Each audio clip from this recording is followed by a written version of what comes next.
Eh bien, je m'appelle Alexandre Poussin, je suis écrivain voyageur. Depuis 25 ans, je cherche de belles destinations qui m'inspirent et qui sont propices à l'écriture de récits de voyage et d'aventures et de découvertes. Eh bien, on vient de vivre 4 ans en famille à Madagascar avec nos 2 enfants, Sonia, Philae, Ulysse et moi. Et on en a fait le tour en charrette à zébu, avec une charrette à zébu en fait, qui portait les bagages. Et l'idée était de documenter tout ce qu'on voyait, d'intéressant, que ce soit d'un point de vue anthropologique, écologique ou sociétal, sur le chemin. Voilà, tout ce qui pouvait documenter ce pays. C'est une sorte de monographie sur Madagascar. C'est un programme qui est de 16 heures, c'est 16 fois 52 minutes, donc c'est beaucoup de travail, c'est 4 fois 52 minutes par an pendant 4 ans. Et voilà, c'était passionnant parce qu'on est rentré en profondeur grâce à la lenteur. On faisait du 2,4 km/h de moyenne. Donc autant dire que la performance, elle était à un autre niveau.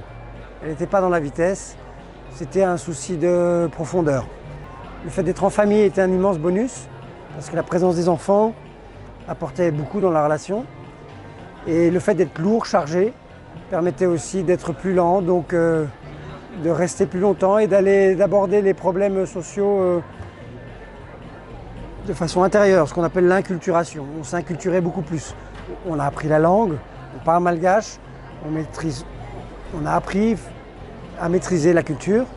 Et donc, des choses qui sont sibyllines et obscures pour des gens qui ne restent que 3 semaines ou 3 mois, commençaient à s'éclairer au bout de la première année, de la deuxième année, et s'articuler, s'éclairer au bout de la 4e année. Ça ne veut pas dire qu'on est omniscient sur Madagascar, mais comme on en a fait le tour, physiquement, on en a maintenant pas une bonne compréhension. Oui. Pour moi, l'aventure, c'est se mettre en état de réceptivité pour être capable de gérer ce qui arrive.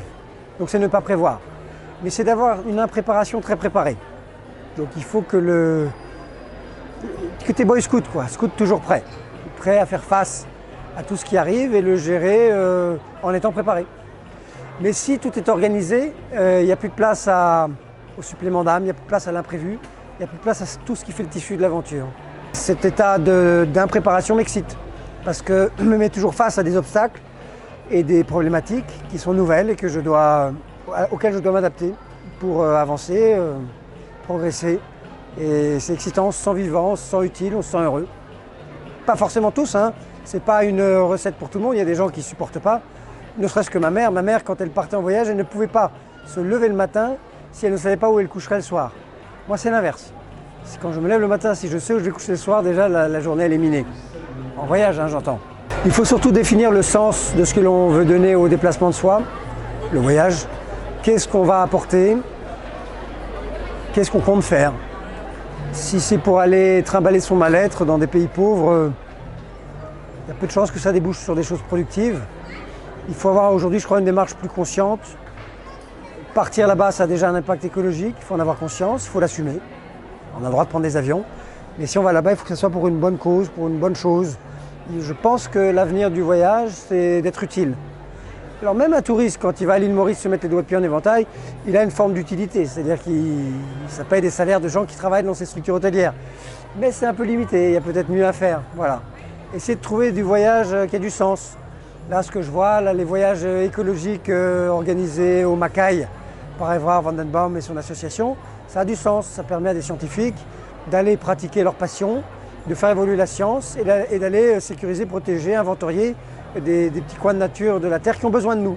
Sans nous, ils seront détruits, ils vont disparaître. Voilà. Donc voyager dans ce sens-là, pour moi, c'est l'avenir. Il y a des centaines et des centaines d'associations qui hébergent ce genre d'initiative. C'est vers là que je conseillerais d'aller. Le voyage solidaire, le voyage humanitaire, le voyage médical, si on est dans les professions médicales, le voyage scientifique, si on se destine à ça. Earthwatch, une association anglo-américaine qui propose 80 destinations de voyage utiles. Madagascar, ça a duré 4 ans. Il y a une grosse moisson d'images, une grosse moisson d'enseignements. Là, maintenant, on est en train de faire le pain. On a au moins 3 ans, peut-être 4. Il y a le côté symétrique pour en parler. et justifier toutes ces épreuves, tous ces apprentissages, tous ces sacrifices aussi, parce que c'était pas facile. Maintenant, on le justifie par la mise en forme des images, des textes, des livres et tout le partage, tous les échanges qu'on fera dans les conférences et notre travail d'écrivain, conférencier, journaliste, reporter d'images.